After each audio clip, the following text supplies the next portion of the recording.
thank you, sir, for letting me come hang out with you. I've got a couple of friends that I'd love to bring out and continue a conversation I started with them the other day. I cannot wait. Get these guys in here. I'll like to see you. See you at the backside. All right, buddy. Thank you. All right, Austin and Nate, you guys with me? We're here. Hey, we are here.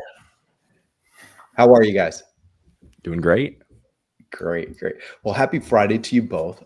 So I asked Austin and Nate to come on. So Austin and Nate and I got to be really good friends over the past several months as we got to learn more and more about one another, very much kindred spirits and how we approach our thinking around agents, but just different enough to make our conversations very interesting. So I asked them to come on as we're talking about ramping up our business in 2025. I'm going to share an announcement about these two in a little bit that I'm pretty excited about. But first, I asked them to give us some great advice. They're both talented and accomplished agent team leaders. They built one of the top 10 teams in EXP globally. Not only that, but they're also very talented instructors. Austin, Instructor of the Year for EXP University, and we really appreciate that very much. And then also very talented coaches. You can see their shirt there, Cheviron Coaching. So I thought it'd be really great if they come on and help us coach our agents a little bit, getting ready for 2025. Before we do, guys, I shared a little bit, but can you share a little bit more about your background and how you got to where you are? Yeah. I and when I first start with this, I always wonder if people think this is going to be a 10-minute introduction, but it starts when I'm 6. And the reason it starts when I'm 6, I'm not going back that far, but I start at that. I'm 40 today. My father got a license when I was 6. So 85% of my life has been surrounded by real estate agents. So everything we talk about today, just please know that everything in my life has been surrounded by real estate agents. It's all I know. I say sometimes it's a sick life. If you think about it, like, I don't know anything normal. And so I spent my first part of my life watching real estate agents. My dad was a manager of the largest coldwell banker office in the nation. So I watched the highest people in the world perform at what they did. I was his assistant at 16, licensed at 20. 8 years later, being licensed in real estate, this is important for people to hear, I became on welfare at 28. Which is like, how does real estate allow you to sit there for 8 years before putting you on welfare? It's real estate's all I can say. Grabbed a vision, grabbed some guides, grabbed a system, and within 4 years became one of the top agents in the state of Indiana, working my sphere, working on myself, working on my client experience. And then we've done a lot of things I think we'll talk about here later after that. But my whole background has been trying to figure out who I want to be, what I'm doing, and then how do I do that in an excellent fashion? And for me, I in summary, I specialize in leadership and team development. And I'm 5 years now in the real estate industry, which has been great. And so Austin and I grew up next door to each other. We are cousins, and a lot of people think we're brothers, but we're cousins, and so our dads are brothers. And so I've always been in and around the industry. I actually have a technical background. I have a physics and math degree from Purdue, and then went into technical recruiting and engineering services, hit a crossroads in my life and wanted to go start something new. And Austin's like, look at this EXP thing. And I jumped, and we've been here ever since. And so, like I said, I specialize in leadership and team development. I built a team system around Austin's individual production system, and it worked out beautifully. Awesome. And so I want to start there, that individual production system. And could you take us back? How did you build your business as a solo agent? And specifically, I'm interested in lead generation. Can you give us some advice about how to generate more leads and convert more leads in our business? Well, for me, it went back to why do I need to do it? And I always start with trying to figure out what is the internal motor that you need to turn on to do the work? Because the work's easy, Bryon. We can all tell everybody what to do. But how do you get that internal motor? For me, at 28, when I had my second kid and I was on welfare, it was embarrassing. I had to tell my wife, like, hey, this ain't good. Sorry, I must have messed up. And that's when the internal motor started going. Before that, the motor wasn't running. And for somebody listening today, their motor's not running yet, but just know it can flip like that. And so once it flipped for me, then I figured out I needed 3 things. I needed a vision. I needed a system to operate off of, and then I needed a guide to show me the way. And so I got the vision after having my second kid. I knew what I wanted. I knew what I didn't want. And so now I needed a system. What was the system? I just knew that if I had so many contacts a day with my past clients that I worked my database and my spheres, all I've ever done, if I had constant contact with them, I knew it would provide these results. And so I just went and I grinded, and I didn't grind to the point where I was going to lose my family like I saw everybody else do earlier in my life. You know, the business picks up, and then the wife and the husband and the kids never see them. It's always like, hey, Dad, when'd you get a beard? But like, I didn't do that, but I worked smarter. And because of that, I knew that I needed so many contacts a day. I knew that I had to raise my service. The big thing is I had to raise my mindset of when I call somebody, what is the point of this conversation? And how do I lead it from service from them to service to who they know? And once you started doing that, it was like a snowball rolling downhill. It just kept going. The vision was clear. The systems were being worked on, and my guides were helping me go along the way. I'm curious. You said hitting my daily number of contacts. It's going to be different for different people and different production levels, because literally you can take whatever dollar amount you want out of your business and dial that back through conversion rates to your activity level. For you, what was that number as you started out? Yeah, so we can break these numbers down a lot of different ways, like follow-up, proactive, just seller calls, buyer call updates. For me, I wanted to push 5 proactive calls a day out of my database, just 5. That's not really, it's tough to start with 1, but then once you get 1 moving, you get to 5. I knew if I had 5 that I personally moved the needle, and not like, hey, Bryon, I'm calling you because we're selling your house and we hasn't sold yet. Like that didn't count, but I would make that count. But I didn't count that. Yeah. And so I just knew that if I did this work and I did this quality of work, I should get these results. And the next thing you know, the results were actually better than I would have thought. Yeah. They were faster and easier. And isn't that funny? In Fast Cap, which we were talking about earlier, we say get to 5 a day, minimum, right? 5 a day. What's interesting is that we don't even start there. We start with 1 a day. In the first week, we only ask you to do 1, and we even tell you to call your grandmother, call your auntie, call your best friend.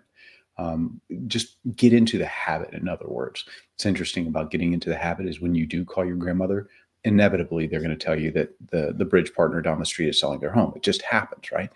But just getting into that habit, and 5 a day, it seems so minuscule until you realize that some of the top agents in this industry don't even do that. They don't even do that. Bryon, let me say this just to help real quick, because I think it's about mindset when you're calling people that you know, and they're like, I don't want to take from them. I'm embarrassed to ask. Okay. Yeah. Okay. Yeah. So I wanted to ask you about this. How do you reverse that? What do you do to bring really back? Easy. Let me tell you how I can just crush whatever beliefs you have right now about it. Is imagine if your doctor called you once a quarter to check up on you. Said, hey, Bryon, you were in here last month. Your leg was broke. I fixed it. How are you doing? How's everything going? Oh, you said you were complaining that your wife's leg hurt too. Would you be okay if I called her and see if I could provide her some service? If not, would it be okay if I checked up on you in another quarter just to see how you're doing? In that small conversation, did anybody feel like we were taking, or that doctor was taking, or were they providing more service? I'd probably brag about you to the next person I talked to who had a medical issue.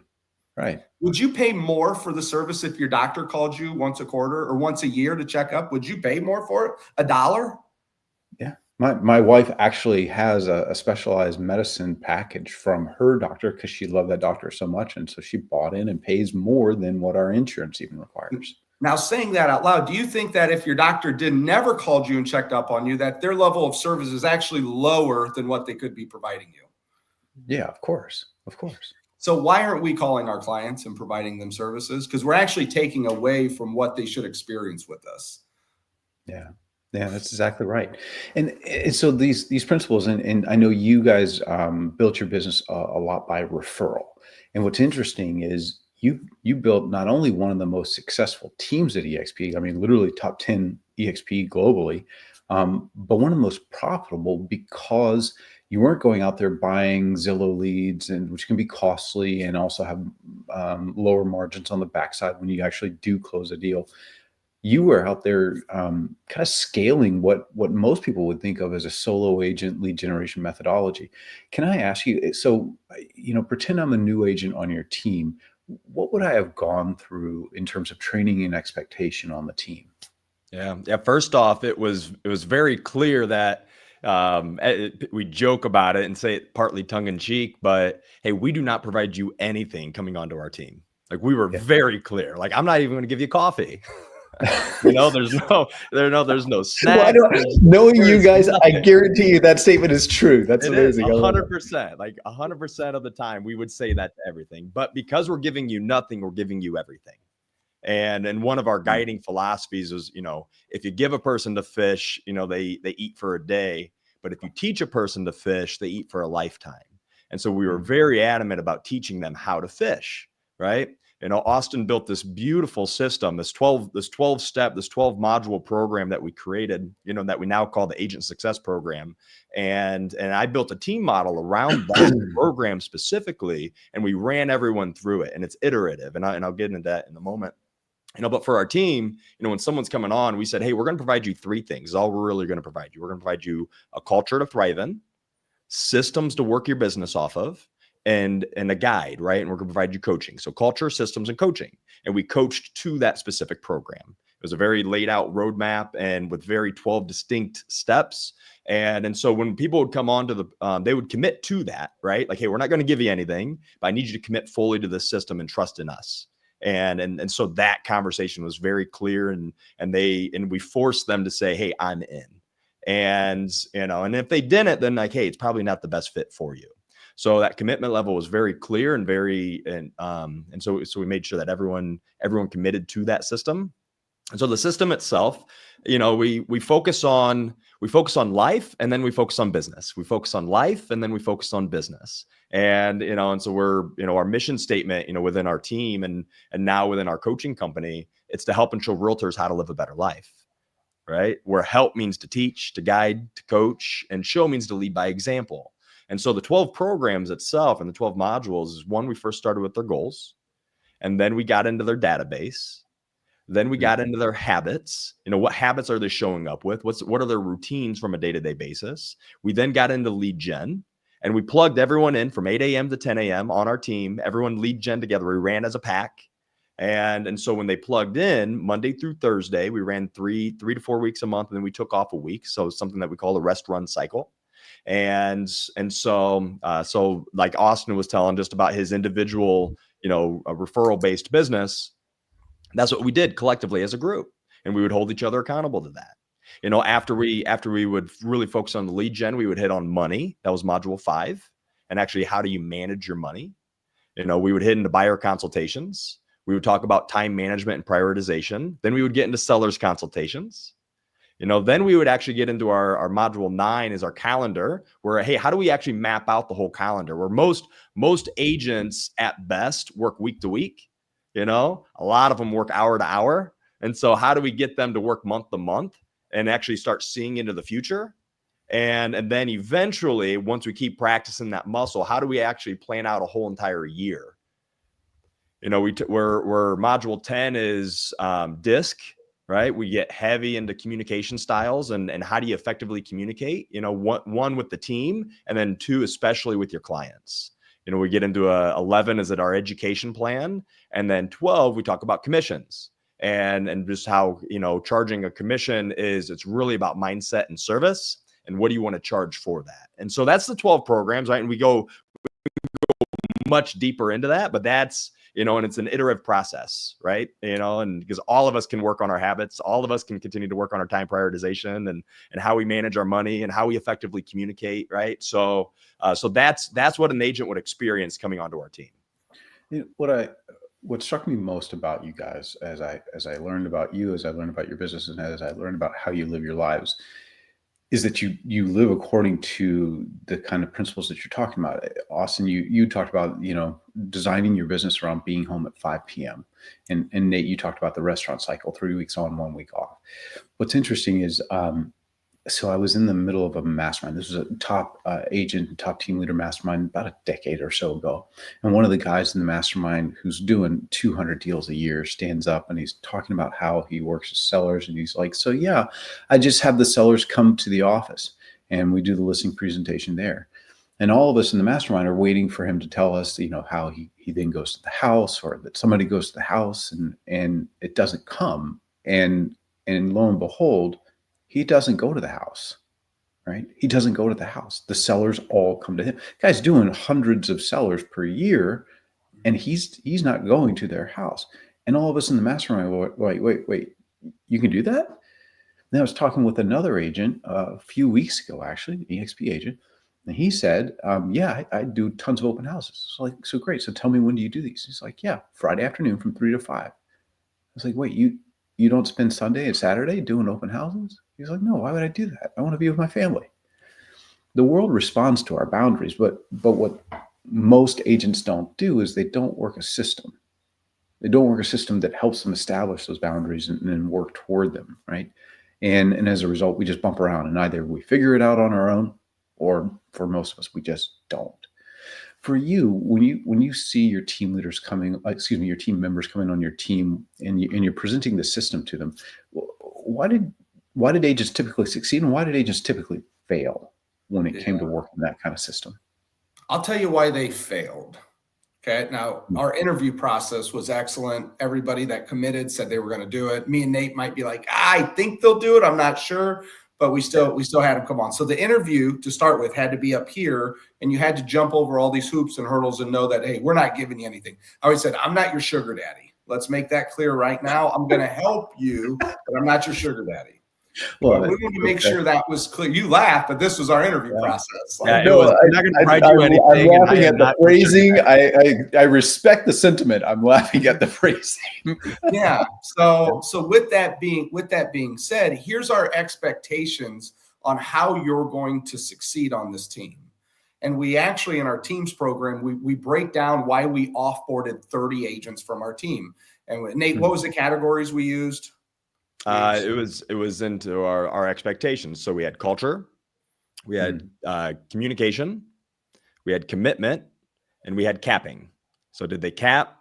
Did they communicate? Did they commit? And then how were they relationally within the team, culture-wise? So we did an audit on our team before we presented all this to the world and said, where did we offboard the agents on our team? Why didn't it work out for them? And 81% of the agents we offboarded was because their commitment level changed. And I say this is very important for everybody listening, because we did the math. 81% of the agents we offboarded was due to a commitment issue. Now, some of these commitment issues were really good. Like, hey, I got another job. Hey, I got married. I moved out of town. No, I had a kid. I can't commit anymore. It's not right for me. And so separate those and go to the people who said they wanted to commit. They wanted to step up into the next layer of their life, but didn't. And the reason what it was their personal habits they didn't get out of them. They weren't willing to grow and do what was hard to get to the next. And because our system was so like, I'm on you, I'm watching, because we're all trying to get somewhere, it exposed them. And when they weren't ready to be exposed, they kind of went in and hid. And when you go hide, you're never going to succeed. And so it's essentially accountability. So the people that were willing to be held accountable succeeded. The people that weren't normally didn't get there. I find oftentimes when I ask people how committed they are, they say, yeah, 100%. And what they're saying is, I'm committed to the results, not committed to the work that it's going to take to get to those results, right? And that's really the difference maker. So I want to share with them about a problem that I had and a solution that we came up with. So here was my problem. I mentioned FastCap earlier. I shared some of the results that we've had from that program. Amazing program. My challenge is scale. I have an amazing team. There's only so many FastCaps that they're able to do. And so Leo Pareja, our lesser CEO, and I were having a conversation one day. And we said, well, what if we were to go find an amazing EXP, agent coach kind of player who could train really well and see if they'd be interested in doing this for us. And he and I both kind of came up with the same names in that conversation. And that led me to these two gentlemen. And so I'm really excited about this. So I mentioned the January 8th cohort. That's going to start at the beginning of the year. January 29th, we're doing what we're jokingly kind of calling the takeover. So January 29th, Austin and Nate are going to lead FastCap for us. You got the QR code there for it. Again, this is a 6-week program. These gentlemen are going to take you through FastCap. They're going to share with you the success of all the FastCap agents that we based this program on, and also to the things that they did to be successful as well. They're doing the full program. This is FastCap. It's just with Nate and Austin's magic dust sprinkled on top of it. So we're pretty excited to have you guys doing it. And by the way, thank you for doing it. We really appreciate that. Question for you. You have an amazing coaching program. You've had an amazing life. You certainly don't need to be doing this. I happen to know that you have significant investings in real estate and property and things like that. So when you look at spending 6 weeks with 1,000 of your closest FastCap friends in that cohort, what are you looking forward to most about that? Yeah, for me, I said it earlier, our mission, right? Our mission is to help and show realtors how to live a better life. And I love EXP. EXP is an amazing company. And, and we've shifted a lot of our resources into our coaching and training company, Cheviron Coaching. And for us to be able to do this for this company, and truly carry out our mission, right? It's an amazing thing. I mean, you have the largest brokerage in the world, so many people. I mean, the leadership, the executive team with you, Bryon, and everyone else is just top notch. I mean, I got excited at EXPCon just with what we're doing and where we're going as a company. And Me too, I mean, just, oh my God. And so just to be able to come in and help be a catalyst for that, through this, through FastCap takeover, right? Love the name. And it'll be an awesome time. I'm really excited. Cool. Yeah, for me, Bryon, it's a part of the legacy play, which is I stopped selling real estate because I knew I could help 90 people a year, or we could run a team and help 900. Mm-hmm. Right, like that. So as we keep growing in our as I get older, we want to have a bigger legacy. We want to help more people. Well, we shut down the team this year to focus on, instead of helping 900 people, how do we help 90,000 people? And as our problems get bigger, our impact gets bigger, and our lives get bigger. And so for me, this is a beautiful journey along the way to continue to give, but instead of giving to one or two, we're giving to hundreds, in this case, thousands. So funny. It's when I came to EXP, I had my own coaching company, was living a wonderful life. The reason I gave that up is exactly that. 90,000 opportunities to help people succeed in life. And that's irresistible to me. Here's what I'm looking forward to most about you two doing this. So we guys and gals at home, we have a side bet. So I mentioned our stats earlier, right? This isn't the average here. And what I've said to Austin and Nate is my sincerest hope is that they just blow that out of the water and just level up our experience so that we go back and we have to go and retool FastCap, because they've just brought some amazing results that we learned from. So I hope that you are committed in 2025 to doing something different in your business. Please come be part of FastCap and let that 6 weeks kick you off on that journey. Go register for FastCap today. I think the URL is in the chat, so you have that, or you can go to expuniversity.com. Again, the course doesn't cost you anything extra. It's part of being with us. So go be part of it and have a kick butt 2025. Guys, I got one last thing. Bryon said we are having a competition. So if you are hungry, if you are motivated, if you want to take your business up, come train with us. We're looking for people like you because we need to crush this. Yes. All right. I hope you win that bet, friend. And for you all, I hope that you win the bets that you're betting on yourself in 2025. Come let us be part of that. For all of us here at EXP, I want to say thank you. Happy Thanksgiving. We are so appreciative to you and what you do for your clients and for EXP. Enjoy your holidays, Austin and Nate. Thank you guys so much for doing this for us. We really appreciate it, man. Happy Thanksgiving. Thanks for having us. All right. Bye, guys. Russ, back to you, friend. Wow. Nice job, guys.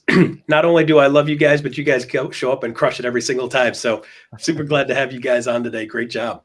Love Thanks it. Bryon, by the way, real quick one. Already posted on Facebook. They are committed to the result, but are they committed to the process? Bryon Ellington. Oh, nice. See how that one goes. So great job, guys. Thank you for being here this week, and happy Thanksgiving to you and your families. Happy You too, Thanksgiving, buddy. guys. Thank you. All right, there you go. That's exactly what I was expecting when I see those guys show up having a conversation with Bryon. Just real people doing real stuff. And by the way, I've stood in their office in Indiana, and that's exactly there's nothing other than facts there. That's the way they ran their team, the way they did what they did with their team. It's just the real deal. So, and now they're spreading that love and making sure you guys know exactly how you can be successful. Those guys are going to be great. And I love Austin calling out everybody. It's like, if you want a part of that in your life, come on, because he wants. Listen, you can take that guy out anywhere, and he wants to compete on everything. So that's the kind of mindset he's got. So you guys are in good hands doing fast cap with him.